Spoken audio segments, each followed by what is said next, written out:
divider হলো divider হতে হবে আমি বলছি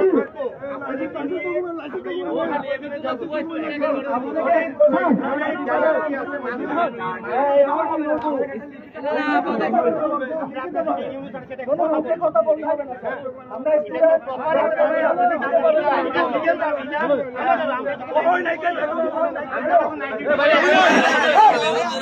আমি বলি ভাই আমরাও ছাত্র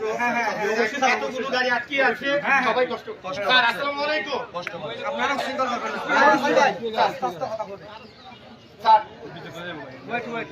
স্যার আমি এক মিনিট আপনার সাথে কথা বলছি আপনি কি কথা বললে ওনারা শুনবে স্যার স্যার আমি মাস্টার জনে পাইছি সামনে এসে কাজ হয় না ওনারা স্যার আজিজ স্যার লিখিতভাবে ওনাদের সাথে কথা বলেন স্যার এই ইউনুস স্যার কথা বলছেন বলো হ্যাঁ কথা বল মাইক দেন ওনাকে না আপনি না উনি ঠিক আছে আপনারা যে দাবি দিয়েছেন আমি অলরেডি সবাই বুঝে কথা বলছি ঠিক আছে আমি